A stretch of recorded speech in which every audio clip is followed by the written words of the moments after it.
حضرت داؤد علیہ السلام کا واقعہ۔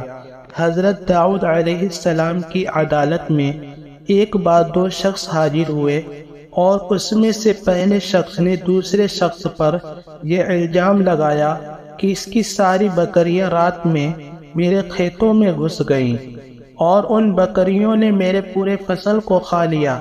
میری آمدنی کا اب کوئی راستہ نہیں بچا اور اب اتنی جلدی فصل بھی تیار نہیں کر سکتا کہ جس سے میں اپنا گزارا کر سکوں۔ اب آپ ہی انصاف کریں۔ اس کے بعد حضرت داؤد علیہ السلام نے دوسرے شخص کی بات سنی اور یہ فیصلہ کیا کہ سب بکریاں اس کھیت والے شخص کو دے دیا جائے۔ ان بکریوں کی قیمت کھیت کے نقصان کے برابر ہی تھی۔ اس کے بعد وہ سبھی بکریاں کھیت کے نقصان والے شخص کو دے دیا گیا۔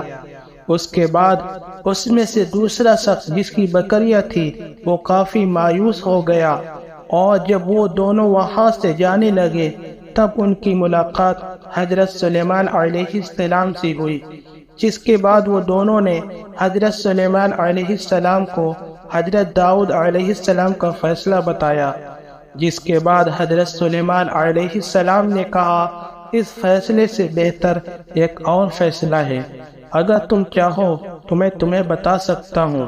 اس وقت حضرت سلیمان علیہ السلام کی عمر صرف 11 سال کی تھی۔ دوستو آپ کو بتا دوں، حضرت داؤد علیہ السلام حضرت سلیمان علیہ السلام کے والد ہیں۔ جب یہ بات حضرت داؤد علیہ السلام کو پتہ چلی تو حضرت داؤد علیہ السلام نے اپنے بیٹے حضرت سلیمان علیہ السلام کو بلایا اور فرمایا کہ بیٹا، وہ کون سا فیصلہ ہے جو اس فیصلے سے بھی بہتر ہے، ہمیں بھی بتاؤ۔ اس فیصلے کے بارے میں اس کے بعد حضرت سلیمان علیہ السلام نے بہت ہی ادب کے ساتھ کہا کہ وہ فیصلہ یہ ہے کہ جس کی بکری نے نقصان کیا ہے وہ تب تک اسی کھیت میں کام کرے جب تک اس کی قیمت اسی طرح نہ ہو جائے جس حال میں بکریوں نے کھائی تھی، اور تب تک یہ شخص جس کی کھیت کا نقصان ہوا ہے بکریاں اپنے پاس ہی رکھے گا اور ان کی دودھ کو بیچ کر اپنی ضرورتوں کو پورا کرے گا، اور جب اس کی کھیتی اسی حال میں پہنچ جائے تب اس کی کھیتی اسے واپس کر کے یہ اپنی بکریاں اس سے لے جائے۔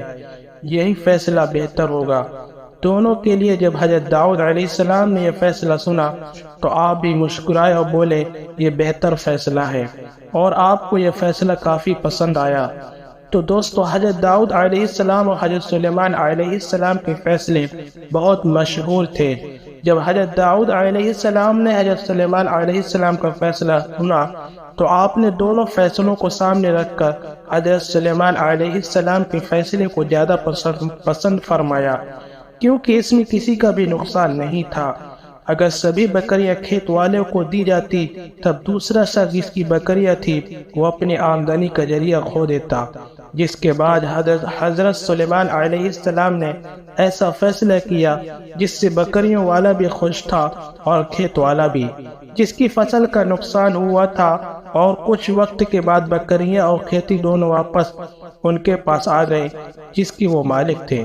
دوستو اللہ تعالیٰ نے اپنے نبیوں کو ایسی طاقت اور ذہنیت عطا فرمائی جس سے وہ بڑے بڑے فیصلے چند لمحوں میں کر دیا کرتے تھے، اور ایسا فیصلہ کرتے تھے جو ایک عام انسان کی سوچ سے الگ ہوتی ہے، جس میں سب کی بھلائی ہوتی ہے اور کسی کا نقصان نہیں ہوتا۔ بے شک اللہ کے نبیوں کی شان نرالی ہے۔